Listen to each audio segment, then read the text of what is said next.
So this is based on the sort of notorious bodies in the barrel serial murders that took place a number of years ago just north of Adelaide in the northern suburbs. It's obviously very sensationalist subject matter that's been explored a lot within the tabloid and mainstream media. This is a very complex exploration of those murders, and in this film the story is explored through the perspective of a boy, Jamie, who was 16, living with his family in the suburbs in poverty-stricken, quite desolate suburb out there. And this young boy was desperate for a father figure. He was in a couple of different sexually abusive situations. And John Bunting came into his family and became his protector just when he was really looking for a father figure. And of course, over a number of years it became very apparent that John Bunting was protecting him by in fact going out and killing people he saw as evil pedophiles or evil potential pedophiles, and then killing people who he thought would then potentially risk dobbing them in. And so what we see is this boy being drawn into this world and becoming implicated and in fact being actively involved, as are a number of his family and friends. So I think it's a very interesting film. It's asking us, well, it forces us to look at and examine how this could have happened. It's a series of unspeakable crimes. What was the context that allowed this to happen? And I found it fascinating because despite being from Adelaide and of course reading a bit about the crimes, I actually knew nothing about the reality of what had gone on.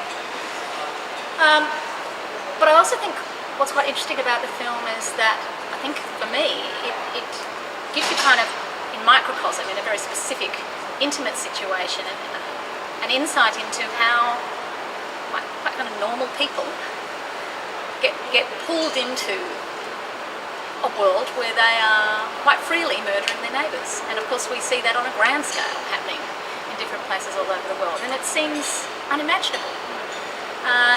And here you have an exploration of how that happens in a very specific way. Obviously there aren't entire parallels, but I think it forces you to examine some really kind of basic questions about human nature and where our moral codes get lost. I suspect most people are aware of the grisly bodies and the barrels aspect of the Snowtown saga.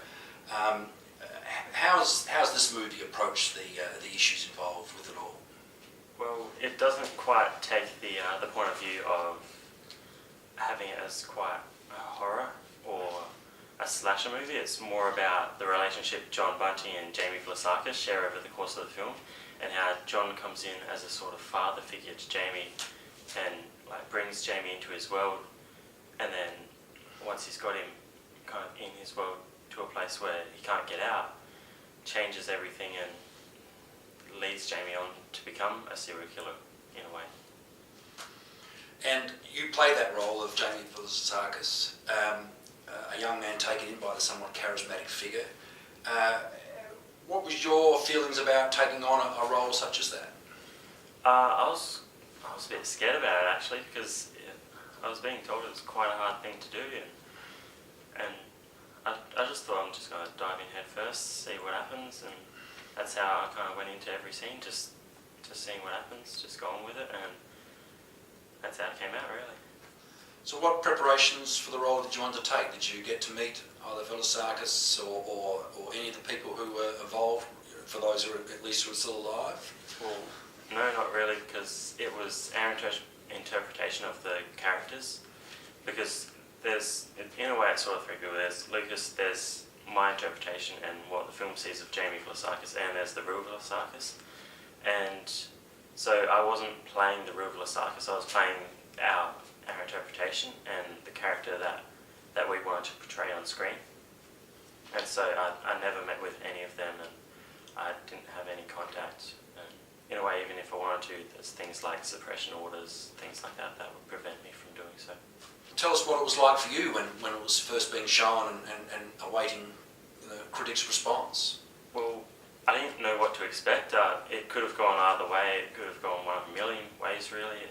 People could have hated it, people could have loved it, and people could have just not really cared about it either. And at the film festival, walking in was just like, oh yeah, okay, don't know what these people are going to expect, but let's just go with it. And afterwards, after it was finished, as soon as the credits had finished rolling, there was drop dead silence, not a word. You could hear a pin drop, and I was just sitting there like, they hate it, they don't like it, no one's gonna watch it. I was thinking it was a failure, and then all of a sudden, all at once, everyone just started clapping, and I was so relieved, I was so proud in that moment, and that's definitely a highlight, something I'll remember forever.